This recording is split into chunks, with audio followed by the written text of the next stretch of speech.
sepanjang yang mereka jadikan jalan itu adalah petunjuk dari Allah dan Rasulnya, maka itu tidak akan pernah menjadi masalah. Ada menggapai cinta Allah dengan memperbanyak puasa, menggapai cinta Allah dengan memperbanyak sujud, menggapai cinta Allah dengan memperbanyak zikir, menggapai cinta Allah dengan memperbanyak baca Quran. Jadi ini semua jalan-jalan yang masing-masing kita ini berbeda-beda. Masing-masing kita berbeda-beda. Ada orang yang memang menonjolkan satu amalan, yang mana amalan itu ada dalam Al-Quran dan As-Sunnah untuk menggapai cinta Allah.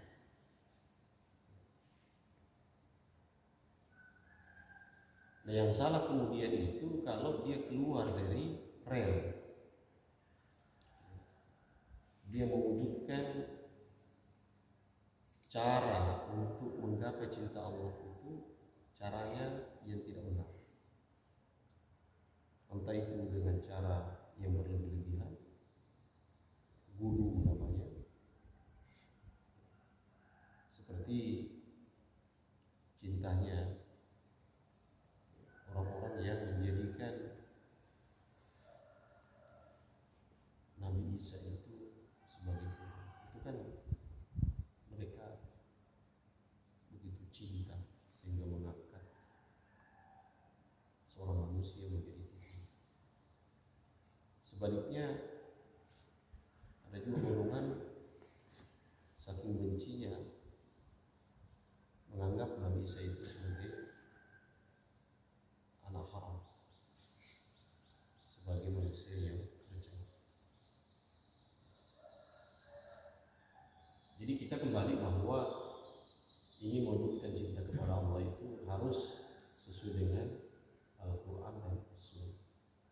Dan mudah-mudahan Allah membimbing saya dan antum semua untuk bisa menemukan dan mendapatkan berdasarkan bimbingan Allah cara jalan sesuai dengan Al-Quran dan Sunnah untuk menggapai cinta Allah.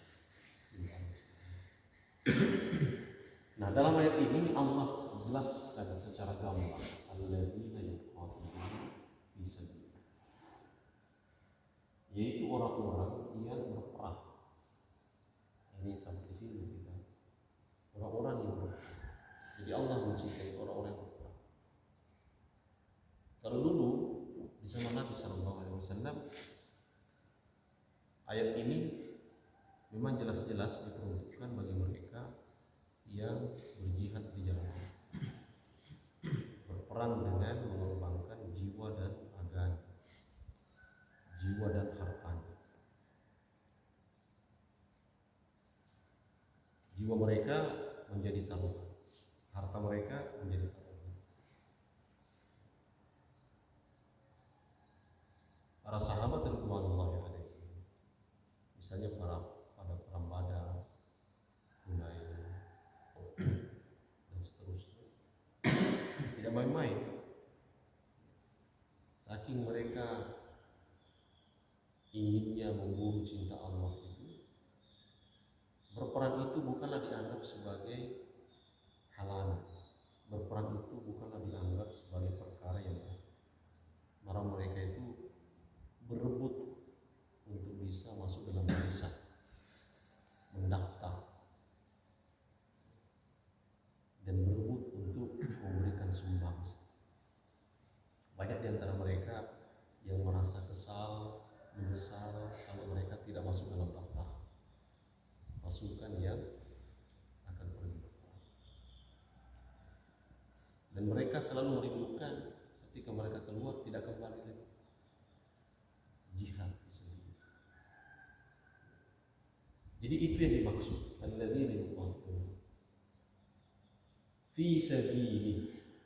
Jadi di sini bukan hanya berperang, tapi ada syaratnya, yaitu yang pertama fi sabilillah, berperang di jalan. Bukan sekedar berperang. Ya. Jadi sentimen, niat, motivasi harus jelas bahwa kita berperang ini untuk apa dan karena siapa. Tidak boleh hanya sekedar berperang. Karena kalau berperang, suku-suku primitif juga berperang. Berperang untuk apa? Memperebutkan wilayah. Dan masyarakat modern hari ini juga berperang. Tapi berperang untuk apa? Untuk menguasai ladang minyak, untuk menguasai potensi-potensi alam yang ada di satu negara. Ada negara yang merasa memiliki kekuatan mencaplok negara lain demi. Jadi bukan hanya sekedar berperang, tapi ada di sini fisabilillah, di jalan Allah. Hi-nya ini kembali kepada Allah. Domir hu itu kembali kepada Allah. Maksudnya di jalan Allah. Jadi di situ kalau mau disempurnakan fisabilillah. Cuma karena tidak boleh boros kata dalam bahasa Arab, digantilah dengan kata ganti atau domir fisabilillah. Nah, rupanya tidak sekedar berperang untuk mendapatkan cinta Allah. Nah, kalau kita bawa pada konteks kehidupan kita hari ini, itu berbeda. Ada medan, ada kondisi di mana bentuk berperangnya kita itu, berjihadnya kita itu berbeda dengan kita, berbeda dengan perang secara fisik, entah itu senjatanya pangunci atau pedang atau tombak atau mungkin bedil, pistol, kemudian M16 ya, atau tank-tank. Kita akan tetap mendapatkan jalan, mendapatkan cinta Allah Subhanahu wa Ta'ala ini dalam bentuk lain. Kalau perang kita hari ini adalah perang pemikiran. Ya. Kalau bentuk jihad kita hari ini adalah bagaimana tetap memiliki tekad memperjuangkan agama, memperjuangkan kebenaran agama. Mungkin bentuk jihad kita hari ini dalam bentuk mempelajari agama. Mungkin bentuk jihad kita pada hari ini yaitu jihad di jalan Allah Subhanahu wa Ta'ala dalam bentuk berperan andil dalam dakwah. Jadi untuk konteksnya itu tergantung keadaan. Kita sekarang kalau mau berperang secara fisik siapa? Frontnya belum terbuka, medannya belum terbuka. Maka jihad yang kita lakukan adalah jihad pemikiran. Ya. Jihad dalam ekonomi, jihad dalam pendidikan, jihad dalam kehidupan. Mudah-mudahan membangun kesana, ikut andil dalam perjuangan menegakkan dan membangun lembaga pendidikan di sana. Itulah bentuk jihad kita hari ini. Tentu jihad yang paling tinggi adalah berjihad dengan perang. Kita persiapkan diri, wa'idullahu mastata'tum. Kalau betul-betul hadir musuh itu dengan nyata seperti itu dan sudah terbuka, mudah-mudahan Allah memberikan kepada kita tekad dalam rangka menegakkan agama Allah. Sebagaimana dahulu para ulama, para kiai, para santri demi menjaga Indonesia agar mereka di negara ini bebas menjalankan agama, maka mereka menyerukan jihad mengusir penjajah. Jadi para pahlawan kita itu niatnya mengusir penjajah bagaimana agar supaya mereka bisa hidup beragama dengan leluhur. Sehingga mereka walau hanya dengan bambu runcing, dengan para santri, mereka mengusir penjajah Belanda, Jepang, lalu mereka itu persenjataannya lebih lengkap. Mereka berani. Dan sejarah menunjukkan. Nah,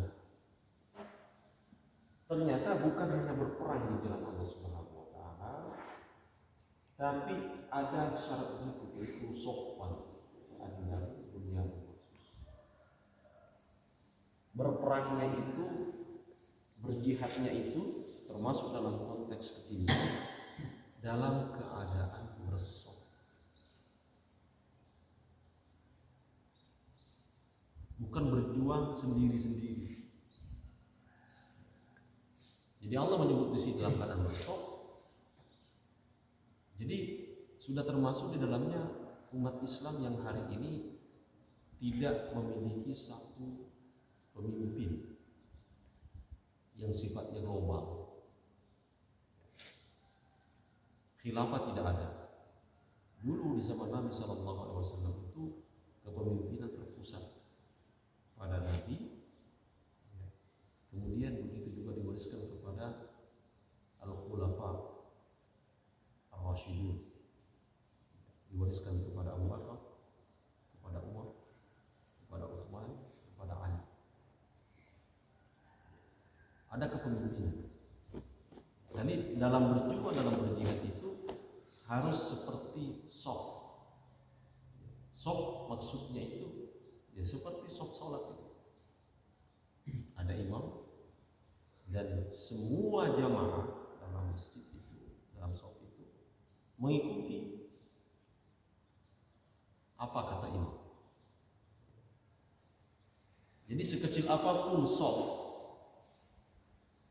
yang kita buat dalam berperang atau mengambil bagian dalam berjuang di jalan Allah, berjihad di jalan Allah dalam konteks kekinian misalnya, itu harus ada soft. Soft itu berarti ada imam, ada makmum, ada adab-adab, ada tata tertib.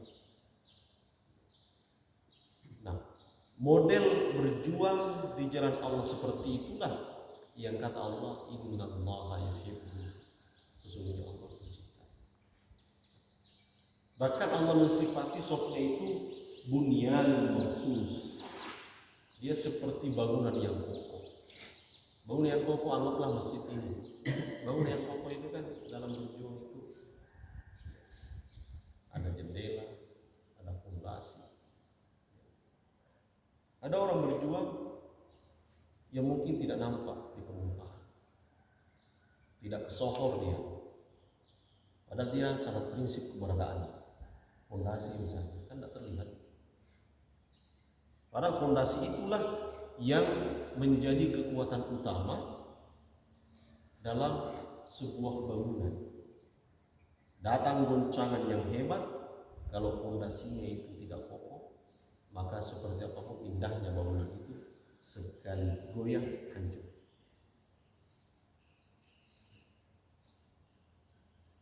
Jadi dalam perjuangan, dalam soft, dalam kepemimpinan, memang ada orang yang fungsinya itu tidak muncul ke depan. Dia ibaratnya seperti fondasi. Dia ibaratnya seperti batu dasar, batu kali. Dia ibaratnya seperti besi, tidak ada yang nampak besi. Pasir pun begitu. Cat yang tidak punya kekuatan hanya memperindah, itu yang paling nampak. Kaca dan lain sebagainya. Nah, begitulah makna soft. Kalau dalam konteks peperangan ada pemanah, ada pasukan berkuda, ada pasukan bawa tombak dan lain sebagainya. Terbagi-bagi. Ada khusus mengevakuasi orang-orang yang terluka, ada khusus mengobati, dan lain sebagainya. Berbeda-beda perannya. Dalam konteks yang paling sederhana seperti kita di sini, peran kita berbeda-beda. Ada head, ada yang makmum, ada imam, ada makmum. Ya. Jadi di sini dipersyaratkan ikhwan sekalian bahwa dia harus soft sekecil apapun. Bagaimana kita memaknai dalam konteks keberagaman harokat seperti hari ini? Ya, masing-masing harokat itu punya tata tertib. Masing-masing harokat itu punya pemimpin, punya makmum, punya anggota yang menerapkan aturan-aturan. Orang-orang tarbiyahan wajib halaqah, halal sekian, wajib ini, wajib iuran ini, wahda Islamiyah pun begitu. Itu semua yang mereka ingin wujudkan adalah ini, sopan keadilan. Semua organisasi-organisasi seperti itu. Maka kalau kita ingin berjuang di jalan Allah dalam rangka mencapai cinta Allah, maka tidak ada jalan lain kecuali kita menggabungkan diri dalam soft. Apakah softnya Masjid Diautos atau softnya Masjid Allah atau softnya Masjid Darut Tarbiyah, itu ada semua. Terus,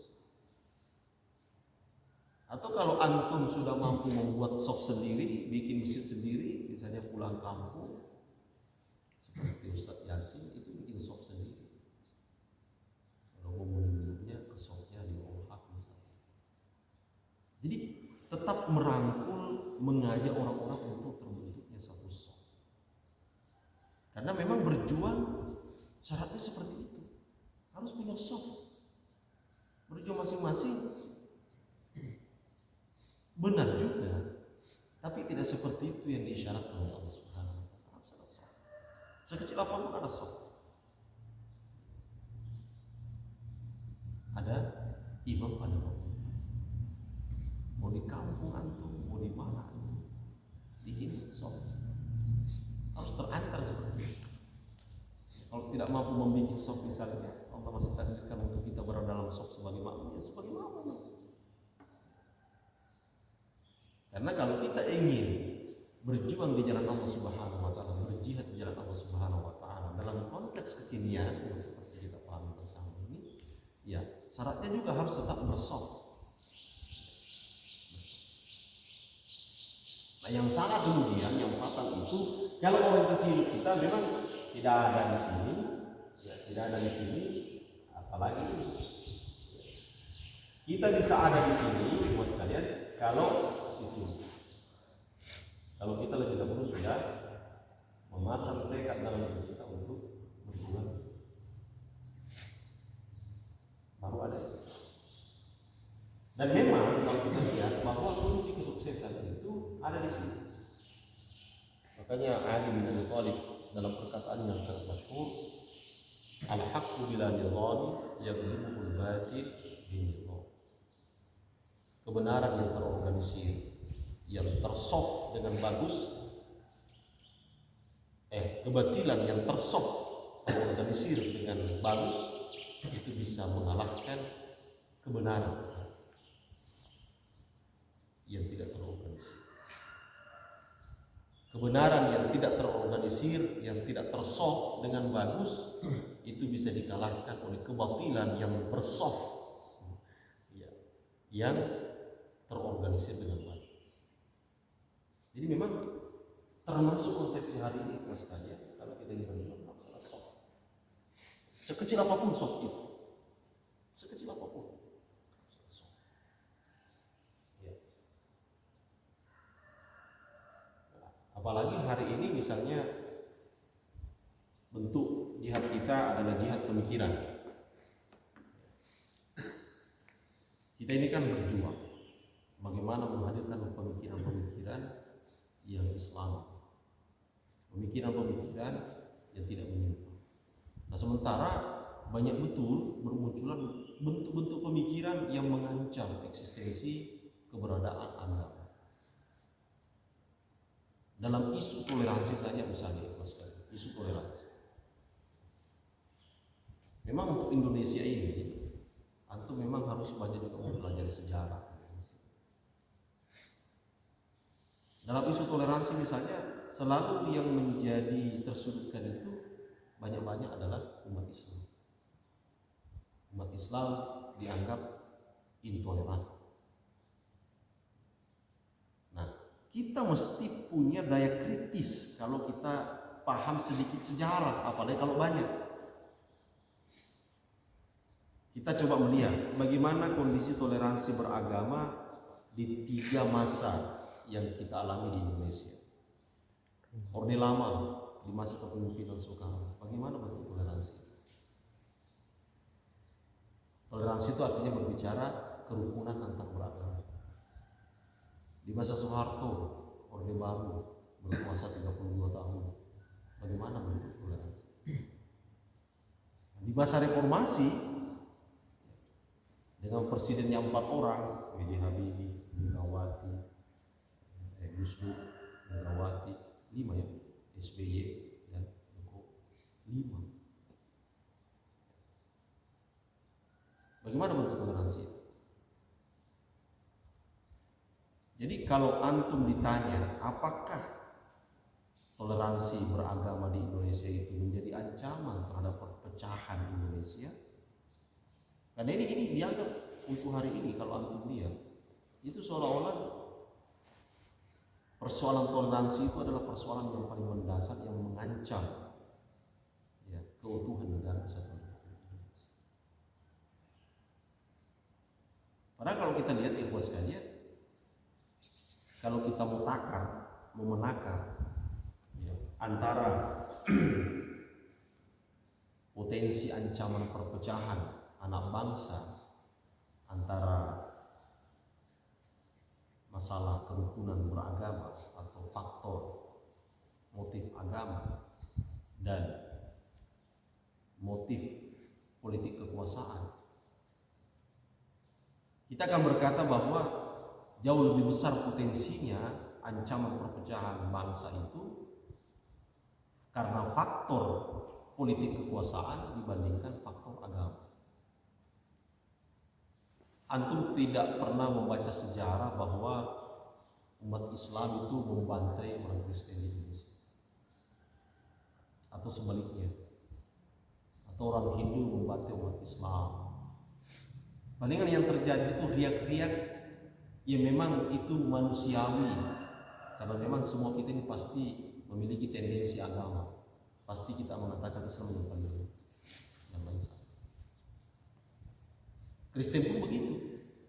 Di luar Kristen mereka anggap sebagai domba-domba tersesat. Jadi mereka istilah kafir itu ada juga, bukan cuma Islam. Jadi itu sudah seperti itu memang agama. Tapi kita ini dalam Islam diajarkan bahwa jangan kamu mencela Tuhan mereka, karena khawatir kalau mereka mencela Tuhanmu. La ikraha fiddin, tidak ada paksaan. Makanya kalau kita itu mengartikan toleransi sebenarnya tidak usah macam-macam, sederhana sekali. Membiarkan mereka melaksanakan agamanya tanpa gangguan dan butuh. Ya. Itu toleransi dalam Islam. Ya. Dan toleransi itu dalam sejarah sudah diwujudkan oleh Umar bin Khattab ketika Umar bin Khattab menguasai Yerusalem, menguasai Palestina, yang mana sebelumnya dikuasai oleh agama-agama lain. Waktu dikuasai oleh agama-agama lain itu caci maki, sumpah serapah, bunuh terjadi. Tapi giliran Umar bin Khattab menguasai Palestina itu, apakah dia merubah sinagog atau gereja menjadi masjid? Menjaga kerukunan, justru dalam sejarahnya disebutkan bahwa Umar itu mengambil batu lalu kemudian melempar sejauh dan sekuat yang dia bisa, dan di mana jatuh itu batu itu terjatuh, maka disitulah dia bangun masjid. Itulah masjid yang ada hari ini Kubatus Sahra. Jadi dia tidak mau ganggu tempat-tempat ibadah lain. Tempat ibadahnya Yahudi yaitu sinagog, silakan.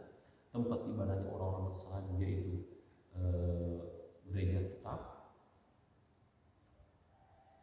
Tembok ratapan itu tetap tidak pernah diganggu. Artinya tidak diganggu mereka, biarkan. Tapi keyakinan kita mereka adalah orang-orang kafir. Itu harga mati. Tapi kemudian untuk mewujudkan gangguan dan sebagainya, itu dilarang. Itulah bentuk toleransi. Nah, kita kembali kepada sejarah Indonesia, Bapak sekalian. Makanya kita ini tugas kita ini, perang pemikiran. Makanya dalam perang pemikiran ini kita harus punya amunisi yang kuat. Kenapa hari ini misalnya orang-orang yang berteriak tentang khilafah dianggap sebagai ekstrim? Ketika ditanya kenapa ekstrim? Ya karena ingin merubah Pancasila. Nah sekarang kita bertanya, kalau umat Islam ingin memperjuangkan kembali hidupnya Piagam Jakarta, apakah disebut ekstrim? Apakah disebut ekstrim? Apa isi Piagam Jakarta? Sila pertama, ketuhanan dan kewajiban menjalankan syariat Islam bagi pemeluk. Umat Islam ingin kembali ingin memperjuangkan kembali secara konstitusional kembalinya Piagam Jakarta yang dulu menjadi konsensus oleh tim 9. Boleh tidak? Kalau saya wacanakan boleh tidak? Mungkin antum akan mendapatkan jawaban dari orang-orang bahwa tidak boleh, itu ekstrim. Apalagi kalau saya katakan, bagaimana kalau saya memperjuangkan kembali apa yang diusulkan oleh Wahid Hashim, Ki Bagus Hadikusumo yang masuk dalam tim 9, yang mana mereka mengeluarkan gagasan yang mengatakan bahwa Indonesia harus berdasarkan menurut Islam. Orang-orang kalau antum tanya pasti menjawab itu ekstrim, karena menjadi ke Indonesia dasar negaranya adalah Islam. Nah sekarang kita bertanya, kalau Soekarnois, pengagum Soekarno, ingin mengembalikan ide Bung Karno dalam pidatonya 1 Juli 1945, yaitu Pancasila diperas-peras 5 sila, kemudian jadi Trisila, kemudian Ekasila, apakah ekstrim? Di sini antum harus adil. Kalau mereka bisa mewacanakan itu, maka Islam tidak salah untuk mewacanakan. Para Soekarnois atau mungkin keturunan kok bisa mengembalikan wacana bahwa Pancasila itu harus diperas, hilang ketuhanan yang Maha Esa, hilang keadilan sosial, tinggal satu saja, gotong royong. Kalau mereka bisa dan tidak dianggap ekstremis, kenapa kita tidak? Nah makanya saya katakan bahwa politik kekuasaan itulah yang paling bisa menentukan mana yang ekstrim, mana yang tidak. Dan di sini kadang-kadang terjadi ketidakadilan. Tentu kita mengatakan bahwa tidak adil kalau dikatakan bahwa kalau umat Islam ingin kembali berjuang secara konstitusional, kembalinya Piagam Jakarta itu ekstrim. Nah kenapa?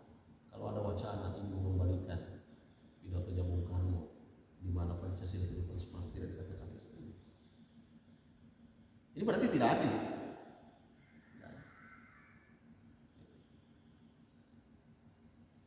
Jadi kalau khilafah dikatakan ini ekstrim, ya itu karena memang politik kekuasaan yang mengatakan seperti itu. Soekarno yang dihapuskan adalah HMI Masyumi Murba. Artinya menjadi organisasi atau partai yang terlarang, dibubarkan. dengan alasan bahwa itu mengancam negara. Tapi PKI tidak dibubarkan di masa Soekarno. Nasakom semakin kokoh.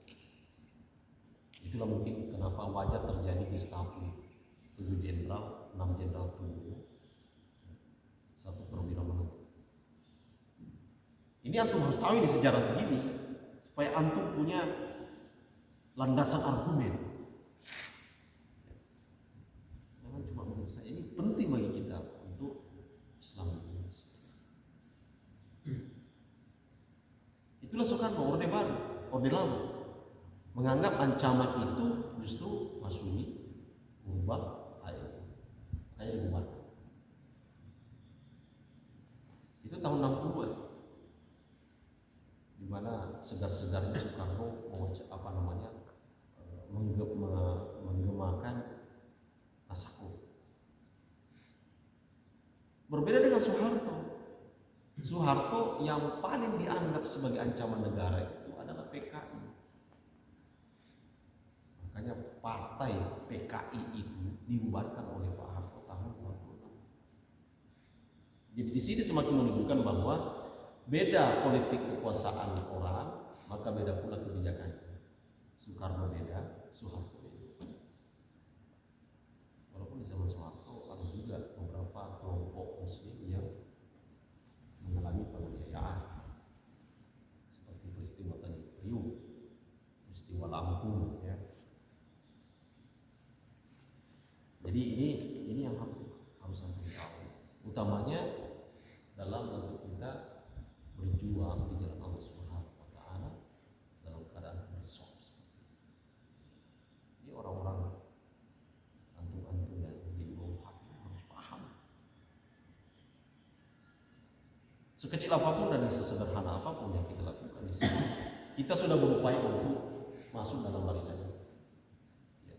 Kita niatkan keberadaan kita adalah untuk berjuang di jalan Allah dalam konteks ini, ya, berperan lewat pemikiran, lewat dakwah, lewat lembaga pendidikan dan sebagainya. Dan kita sudah berada dalam soft, ada soft, ada pemimpin, ada fungsinya ini, ada fungsinya itu, dan seterusnya. Allah sudah berbantu. Dan fungsi sebagai fondasi, tehen, cat, kunci, kaca, pintu, jendela, lampu, dan lain sebagainya. Toa. Seperti itulah sebenarnya politik Islam. Jadi ini penyampaian pada subuh hari ini. Insya Allah kita akan lanjutkan kemudian. Demikian dengan wafat tidak terjadi. Subhanallah wa bihamdihi. Assalamualaikum warahmatullahi wabarakatuh. Waalaikumsalam.